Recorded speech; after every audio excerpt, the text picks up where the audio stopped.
You will not believe what I'm about to tell you. It sounds like something straight out of a bad TV drama, but this happened to me, and trust me, I didn't find it entertaining. It all started on an ordinary Tuesday in Chicago, a day that should have been as predictable as a deep dish pizza and a Cubs loss. My wife, Katie, and I were your classic millennial couple, married for 3 years, together for 5, and working our butts off in the city to afford a decent 2-bedroom apartment that we didn't even fully use because, well, no kids. Katie was the ambitious one, climbing the corporate ladder at some marketing firm downtown, while I worked as a graphic designer, freelancing out of our apartment and occasionally heading to a shared workspace.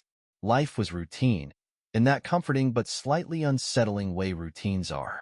You don't question things because they're not exactly bad. Sure, we weren't lighting up Instagram with hashtag couple goals, but we had our groove. Mornings were filled with rushed coffee and NPR playing in the background. Evenings, if Katie wasn't working late, were for takeout and Netflix binges. But something had started to feel off. I couldn't put my finger on it at first. Maybe it was the way Katie had been smiling less, or how she'd become obsessed with her phone. Not scrolling TikTok obsessed like me, but more like she had a secret, and it was tucked away in that little rectangle. But who am I to judge? I was the guy who spent an embarrassing amount of time photoshopping Nicolas Cage's face onto movie posters just for laughs. It was a Tuesday evening when things shifted. I was making pasta, nothing fancy, just the kind that comes out of a box and says, "Al dente in 10 minutes, if you squint hard enough." Katie was in the other room, probably wrapping up a Zoom call or plotting world domination. Her phone, which she usually kept glued to her hip like it contained nuclear codes, was on the counter. It buzzed once, then again, and again. Now, let me preface this by saying I'm not the jealous type. I wasn't about to go rifling through her phone like some paranoid detective, but after the 5th buzz, curiosity got the better of me. I glanced over, not snooping, just checking to see if it was work stuff. The name that popped up on the screen stopped me cold. Ryan. Ryan wasn't just a name. Ryan was her ex-boyfriend. I froze, wooden spoon in hand, spaghetti sauce bubbling on the stove like it was mocking my existence. My brain raced through possibilities, most of which were harmless. Maybe he needed something mundane, like a recommendation for a therapist or advice on where to find good tacos in Chicago. But why was he texting her at 7:30 on a weeknight? And why so much? Before I could overthink myself into oblivion, Katie breezed into the kitchen, her hair tied back in a way that always made her look like she was heading to a yoga class she'd never attend. She grabbed her phone off the counter without a word, her thumb moving quickly over the screen as she typed a response. "Who's Ryan?" I asked casually, but my voice betrayed me with a slight crack. Her eyes flicked up to mine, wide and startled, like a kid caught stealing cookies. "Oh, he just reached out recently. Nothing big. Just some stuff about closure, I think." Closure. That word hit me like a brick wrapped in a Hallmark card. Wasn't closure supposed to happen before you get married to someone else? Closure about what? I pressed, trying to sound chill while my insides staged a small riot. Katie shrugged, a little too casually. "I don't know. He's just been going through a rough patch. It's not a big deal." I nodded slowly, not entirely convinced. My brain was like a car alarm, blaring and impossible to shut off. Why was she so nonchalant about this? Why hadn't she mentioned it before? But I didn't push. Not then. I told myself I was overreacting, that she wouldn't lie to me. Still, the night felt heavier after that. The pasta tasted bland, no matter how much Parmesan I dumped on it, and Katie's laughter during our usual binge-watch session felt just a little forced. As the days passed, the buzzing phone became a constant. Ryan this, Ryan that. Katie swore it was harmless, but something about the whole thing felt wrong. Like when you're walking down a dark alley and you can't shake the feeling someone's watching you. I wish I could say I trusted her completely, but the truth? My gut was starting to tell me a different story. And guts, as much as I hate to admit it, are rarely wrong. The thing about suspicions is that they don't just stay suspicions. They grow. They fester. They burrow into the corners of your mind until you can't think about anything else. Over the next few days, Ryan became like an unwanted roommate in my marriage. He was never there, but his presence was undeniable. Katie's phone buzzed more than ever, and while I tried to pretend I didn't notice, I couldn't ignore the way she'd smile faintly at the screen or tilted away from me when I happened to glance her way. It wasn't like her to be so guarded. Normally, Katie had no problem showing me memes or sending me ridiculous TikToks while I worked. But now, her phone might as well have been in Fort Knox. One night, I decided to test the waters. We were on the couch, Netflix asking if we were still watching while an untouched bowl of popcorn sat between us. So, I began, as casually as possible. Is Ryan doing better? You've been texting a lot lately. Katie didn't even flinch. She just shrugged and reached for the popcorn, popping a kernel into her mouth like we were talking about the weather. Yeah, I guess. He's still processing the breakup, but I think he's getting there. There it was again. Casual, nonchalant. Like this was just another boring subplot in someone else's life. But her voice had that same edge as before. A touch too breezy, like she was trying to convince both of us that everything was fine. I pressed on, keeping my tone light. Doesn't he have other people to talk to? Friends, family, a therapist? Her eyes flicked to me, narrowing just slightly. Are you seriously jealous of Ryan? Come on, Alex. She let out a laugh, but it felt forced, like she was trying to defuse a bomb. I'm not jealous, I lied, because I was. It just seems a little weird, that's all. You haven't talked to him in years, and now he's suddenly texting you all the time? Katie set the popcorn down and leaned back, crossing her arms. He's going through a hard time. I'm just being a decent person. I didn't realize that was such a crime. It was the kind of answer that made me feel like I was the one being unreasonable, even though every instinct I had was screaming that something wasn't right. Fine, I said, raising my hands in surrender. If you say it's nothing, it's nothing. But I didn't believe that. Not for a second. The next morning, while Katie was in the shower, I found myself standing in the kitchen with her phone sitting right there on the counter. The same counter where this whole mess had started. It was unlocked. I told myself I wouldn't snoop. I was better than that. But my hand seemed to have a mind of its own, reaching for the phone before I could stop it. I didn't have to search far. The texts from Ryan were right there, their chat pinned to the top of her messages like it was the most important thing in her life. My heart raced as I scrolled up, scanning the conversation. Most of it was innocent, sure. Thanks for listening, he'd written. It really means a lot to me. Or, you've always been so easy to talk to. But then I hit something that made my stomach drop. Last week was amazing. I've missed talking to you like that. And seeing you? Before I could process what that meant, the sound of water shutting off in the bathroom snapped me back to reality. I quickly locked her phone and set it down, pretending to be engrossed in my coffee as Katie walked into the kitchen. She was humming to herself, her hair wrapped in a towel, completely oblivious to the storm brewing in my head. "Morning," she said brightly, kissing me on the cheek. "Morning," I replied, my voice tight. I wanted to confront her right then and there, but something stopped me. Maybe it was fear. Fear of what I'd hear if I asked the wrong questions. Fear of confirming what my gut was already screaming at me. Instead, I spent the day in a fog, my mind replaying Ryan's text over and over. What had he meant by seeing you? Had they met up?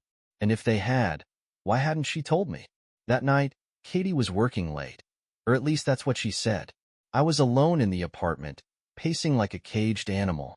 My thoughts felt like a runaway train, gaining speed with every passing minute. Finally, I grabbed my phone and did something I'd never done before. I searched for Ryan on social media. His profile popped up almost immediately, his smiling face staring back at me. He looked normal. Annoyingly so. The kind of guy who probably never had to wait long for an Uber and always knew the best coffee spots in the city. I scrolled through his posts, looking for anything that might tell me more. His captions were vague, his photos generic. But then I saw it, a picture of him at a bar, taken just last week. His caption read, "Needed this night out. Feeling a little better. Thanks to good company." It was nothing on its own, but the timing matched. My chest tightened as I stared at the screen, a million questions racing through my mind. Katie came home late that night, smelling faintly of wine and carrying an air of exhaustion. "Long day," she mumbled, kicking off her shoes. "Yeah," I said, trying to keep my voice steady. Me too. But in my head, the storm was just beginning. The rest of the week passed in a haze of half-truths and unspoken questions. I couldn't shake the feeling that I was living in a house built on quicksand. Every glance at Katie's phone, every moment she smiled at something I couldn't see, felt like a silent taunt. I kept telling myself that I was overreacting. Maybe I was being paranoid. Maybe seeing you didn't mean what I thought it did. But every time I tried to talk myself down, my gut would punch me square in the ribs. Something wasn't right. Katie seemed oblivious to my inner turmoil. If she noticed how distant I'd become, she didn't let on. In fact, she seemed happier than she had in weeks. More relaxed, more engaged. It should have been a good thing, but instead, it just made me feel worse. By Friday, I couldn't take it anymore. I needed answers. Real ones. And if Katie wasn't going to give them to me, I'd find them myself. That evening, she told me she was going out with some coworkers for drinks. It wasn't unusual. Her office had a thing for Friday happy hours, and Katie loved to network. She kissed me on the cheek as she left, smelling faintly of her favorite perfume, the one she only wore on special occasions. "Don't wait up," she said with a wink. I nodded, forcing a smile. "Have fun." The door clicked shut behind her, and I stood there for a moment, listening to the silence of the apartment. Then, without even thinking, I grabbed my jacket and followed her.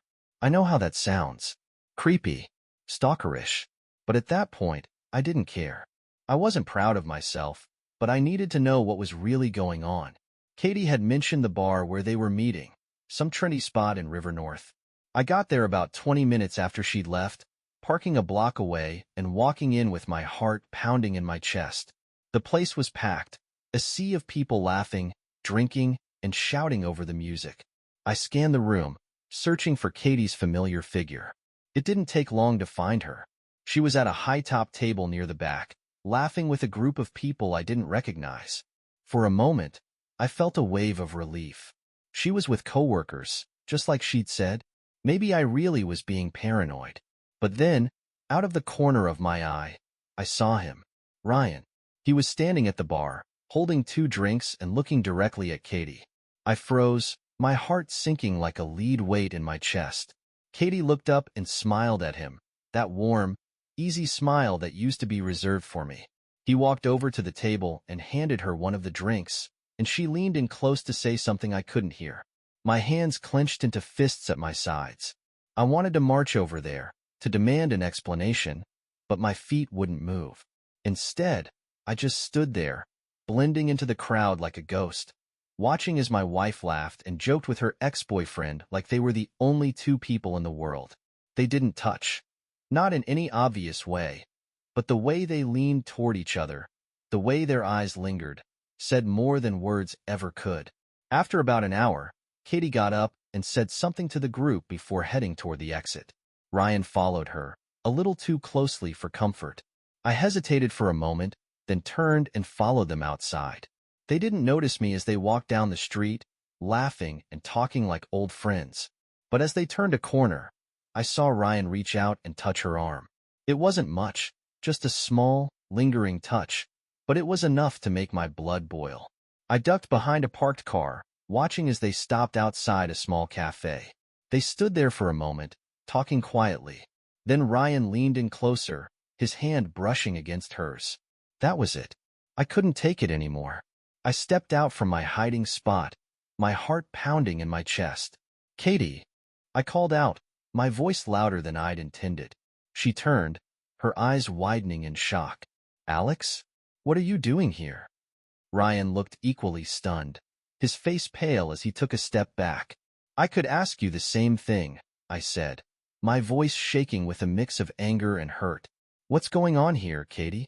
Why are you with him?" Her mouth opened, then closed, like she couldn't decide what to say. Finally, she took a deep breath and said, "It's not what it looks like." I laughed bitterly. "Really? Because it looks like you're on a date with your ex-boyfriend?" Ryan held up his hands defensively. "Hey man, it's not like that." "Shut up," I snapped, my eyes never leaving Katie's. "I'm talking to my wife." Katie's face flushed, and she glanced at Ryan before turning back to me. "Alex, can we talk about this at home?" Please. No, I said firmly. We're talking about it now. For a moment, the three of us just stood there, frozen in the middle of the sidewalk like some twisted scene from a romantic comedy gone horribly wrong. And that's when Katie said the words that would haunt me for the rest of my life. She said it so quietly I almost didn't hear her. Alex, I can explain everything. Everything. That word carried the weight of 1,000 secrets, each one sharper than the last. My mind raced, trying to piece together what everything could possibly mean. But all I could do was stare at her, waiting for the truth to come spilling out. Ryan looked uncomfortable, shifting on his feet like he wanted to melt into the pavement. Maybe I should go, he mumbled, already taking a step back. No, I said, my voice cold and steady. You're staying. If there's something to explain, I want to hear it. All of it. Katie's eyes darted between us, her expression a mix of panic and frustration. Alex, this isn't the time or place. Then why don't you start with why you're here? With him. I gestured toward Ryan, who had the audacity to look like the victim in this situation. I thought you were out with your coworkers. Or was that just a convenient excuse? Her shoulders slumped, and for a moment, I thought she might actually come clean.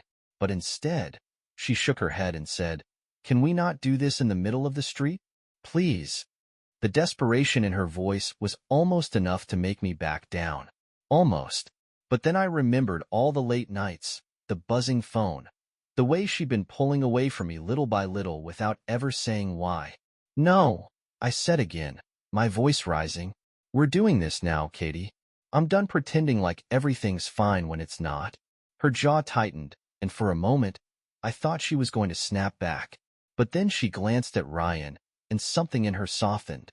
That look, whatever it was, hit me harder than any words ever could. I just needed someone to talk to, she said finally, her voice barely above a whisper. About what? I demanded. Because you sure as hell haven't been talking to me lately.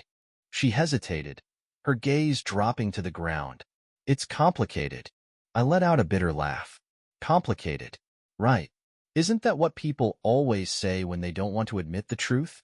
Ryan, to his credit, or maybe his stupidity, decided to chime in. Look, man, I think you're misunderstanding the situation. Katie and I, we're just friends. Friends, I repeated, my voice dripping with sarcasm. Is that what you call sneaking around behind my back? It wasn't like that, Katie said quickly, stepping between us. Alex, please. Let's just go home and talk about this. But I wasn't ready to let it go. Not yet. Why, Katie? Why didn't you tell me you were seeing him? Why did it have to be a secret? She didn't answer right away. Instead, she looked at Ryan, like she was waiting for him to say something. When he didn't, she sighed and turned back to me. Because I knew you wouldn't understand. Understand what? I asked, my voice rising again. That your ex-boyfriend is suddenly your confidant? That you'd rather talk to him than your husband?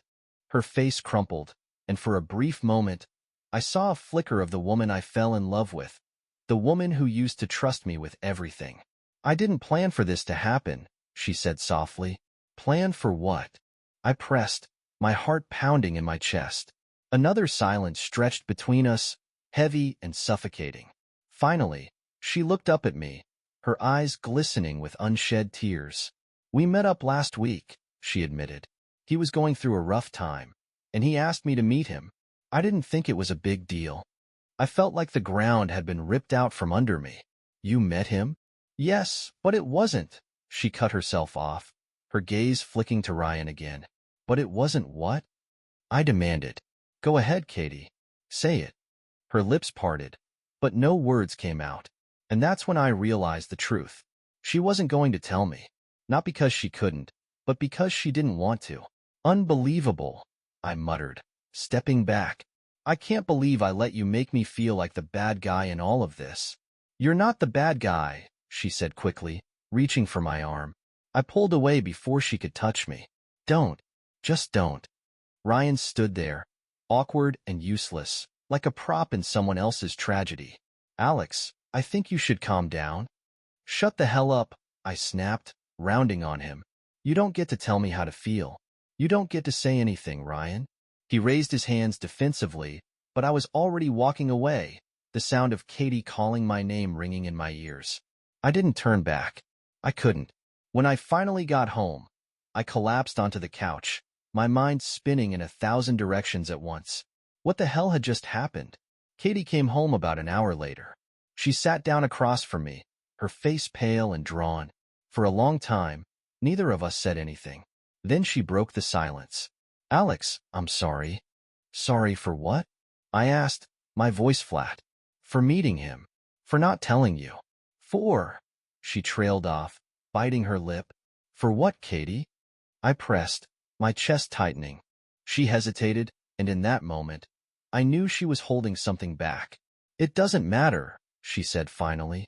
"It's over. It won't happen again." But as much as I wanted to believe her, I couldn't shake the feeling that she wasn't telling me the whole story. And deep down, I knew this wasn't over. Not by a long shot. Over the next few days, the tension in our apartment was suffocating. Conversations were short and clipped, like we were two strangers sharing the same space instead of a married couple.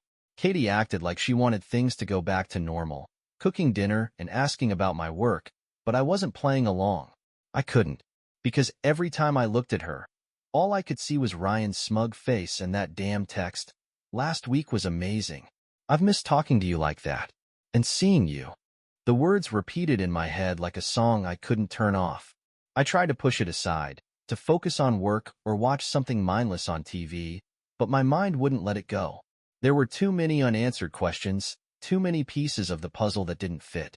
Had they really just talked? Or was there more to it? And if it was just closure, why did she lie about it? That Friday night, Katie went to bed early, claiming she had a headache. I stayed up, nursing a beer and staring at the wall, like it owed me an explanation. By the time midnight rolled around, the apartment was dead silent except for the occasional hum of the refrigerator. Her phone was charging on the counter. I stared at it, the little green light blinking innocently at me. Part of me knew it was wrong, that I'd crossed a line once already by looking at her messages. But another part of me, the part that couldn't sleep, couldn't eat, couldn't breathe because of this, told me I had no choice. Before I could talk myself out of it, I grabbed her phone and unlocked it. My hands were shaking as I scrolled through her messages, stopping when I got to Ryan's name. There was a new message, sent earlier that evening. "Thinking about you.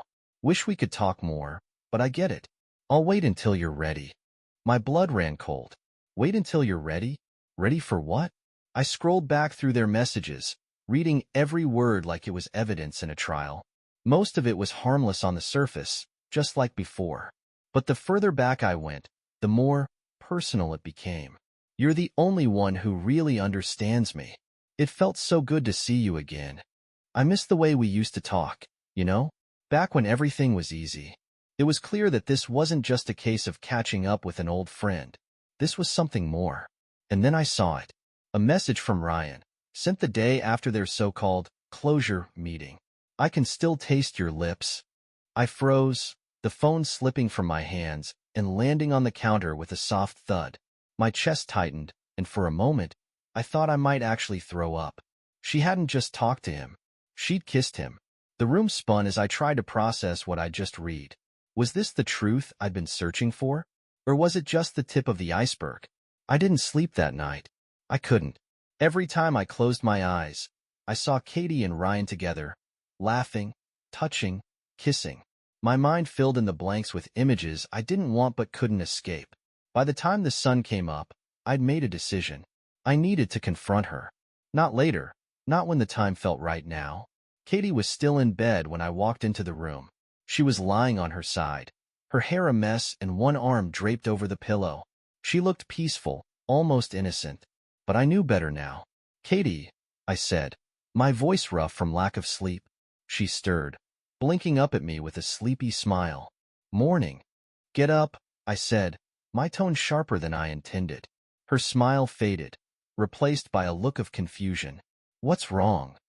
I held up her phone, the screen still open to Ryan's last message. "Explain this."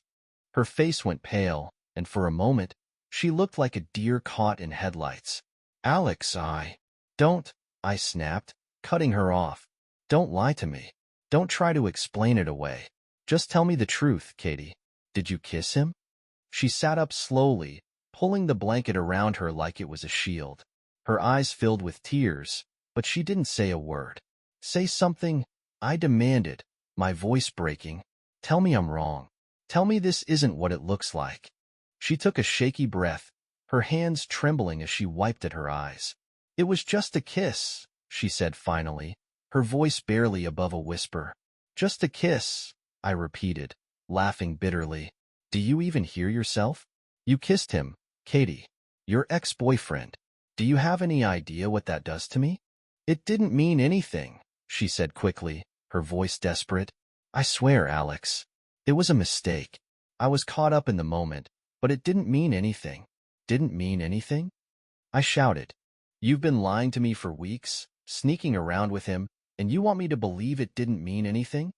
She flinched, tears streaming down her face. I didn't know how to tell you. I didn't want to hurt you. Well, congratulations, I said coldly. You did a fantastic job. For a long moment, neither of us said anything. The room was filled with the sound of her quiet sobs and my ragged breathing.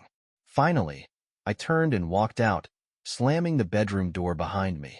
I didn't know what was going to happen next, but one thing was certain. Nothing would ever be the same. The apartment felt like a war zone after that. Katie and I barely spoke, and when we did, it was tense and clipped, like we were both afraid of triggering another explosion. She said she was sorry more times than I could count, but the words felt hollow, like throwing a bucket of water on a house fire. I couldn't look at her without seeing Ryan's text in my head. I can still taste your lips.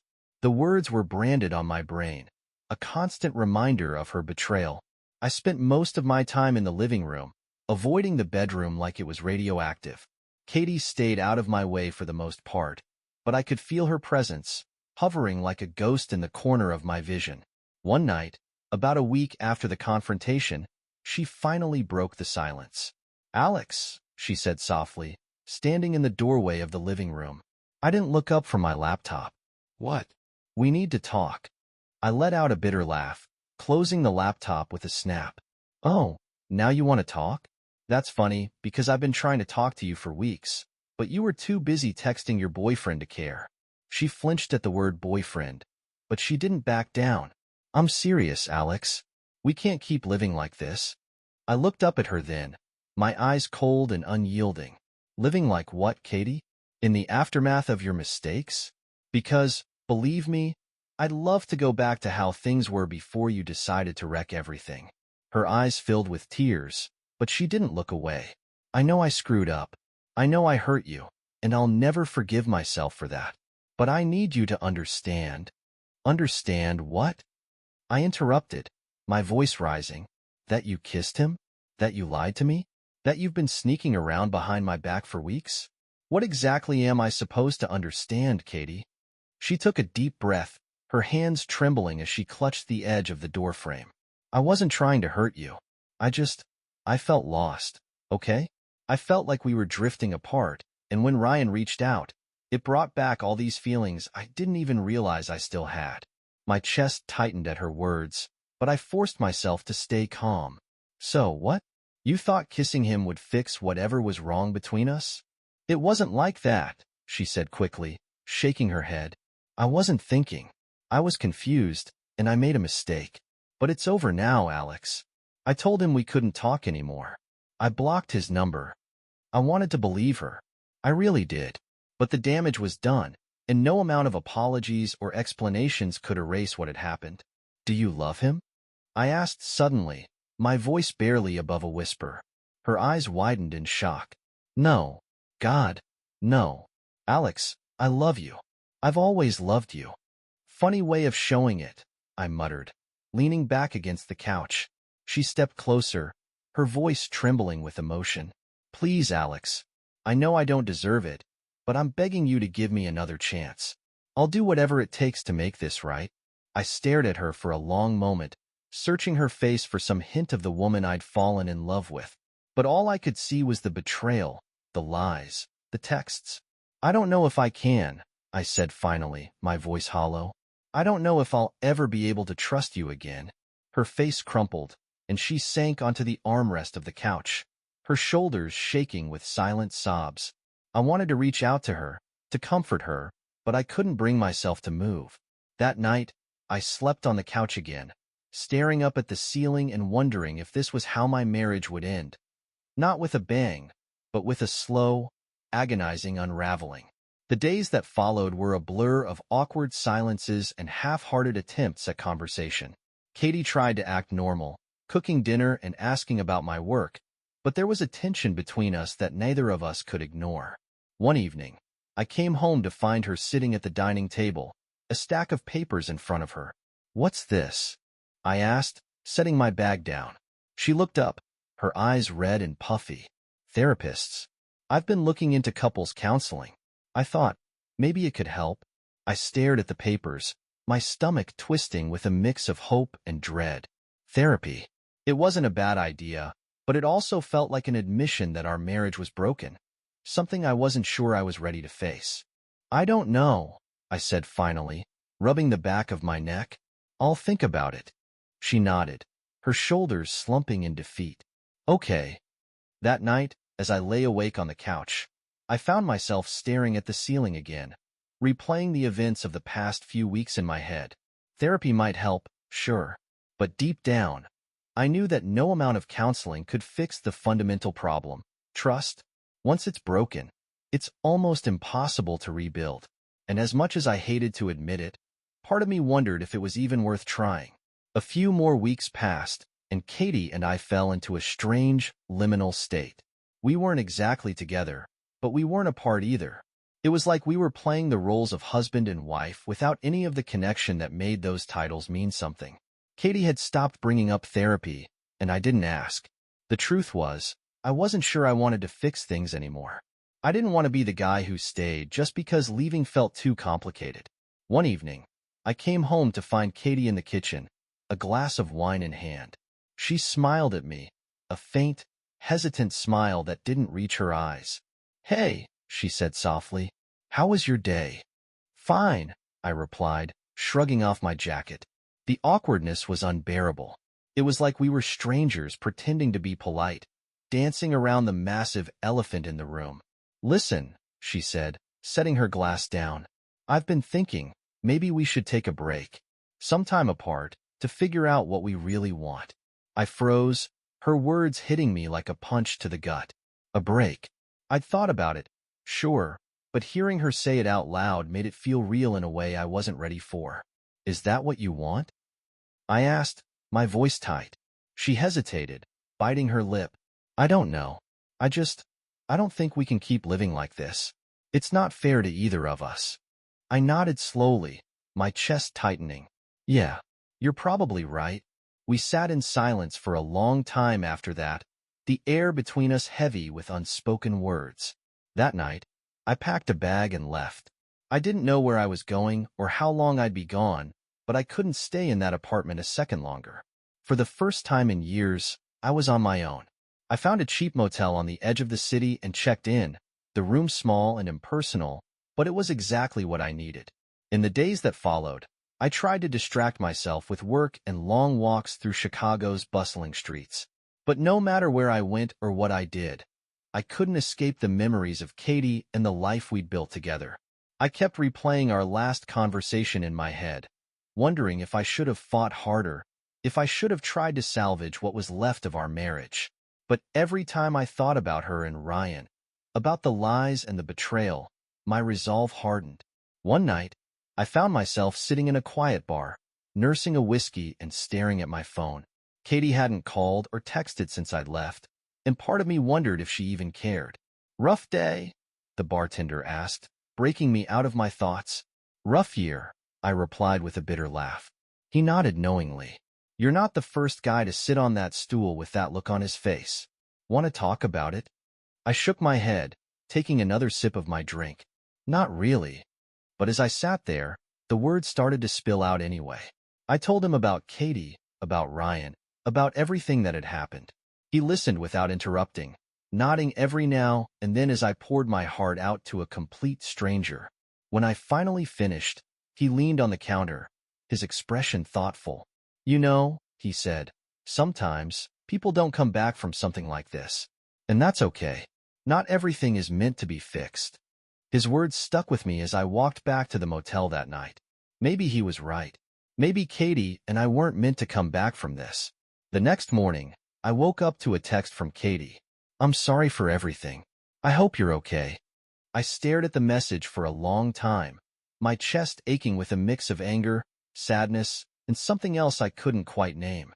I wanted to reply, to say something that would make sense of everything we'd been through. But I didn't. Instead, I set the phone down and looked out the window at the Chicago skyline, the city buzzing with life as the sun climbed higher in the sky. For the first time in weeks, I felt a strange sense of clarity. Maybe it wasn't closure in the way Katie had described it, but it was enough. And for now, that was all I needed. The next couple of weeks felt like an emotional limbo. Katie and I didn't contact each other, and I tried to focus on moving forward. But moving forward in Chicago wasn't easy when every corner of the city seemed to hold some memory of her. The cafe where we'd had our first real date. The park where I proposed, fumbling the words so badly she thought I was joking at first.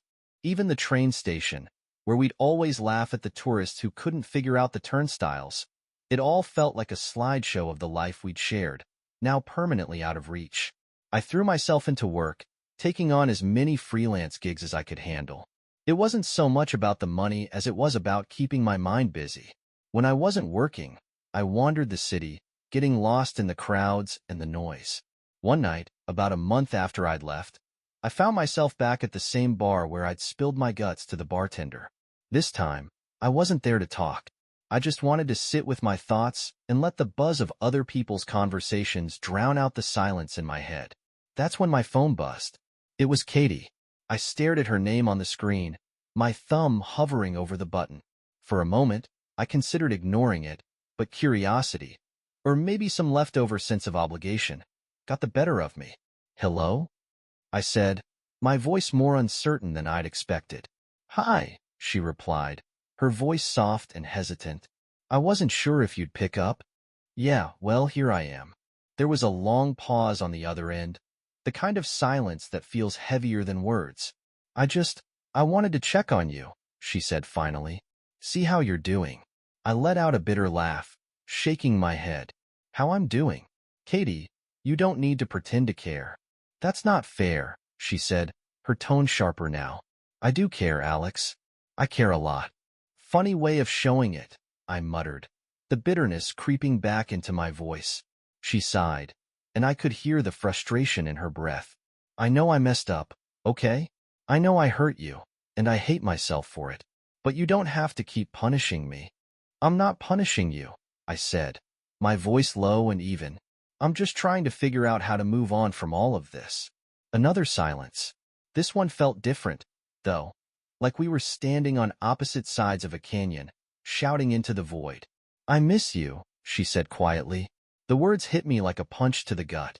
Part of me wanted to say it back, to tell her that I missed her too.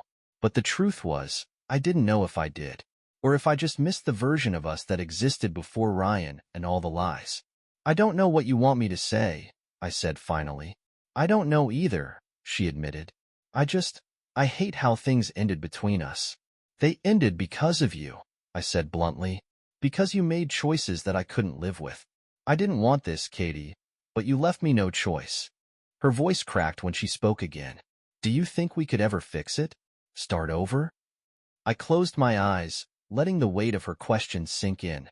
For weeks, I'd been asking myself the same thing. Could we fix it? Could we start over? Could I ever look at her again without seeing the betrayal in her eyes?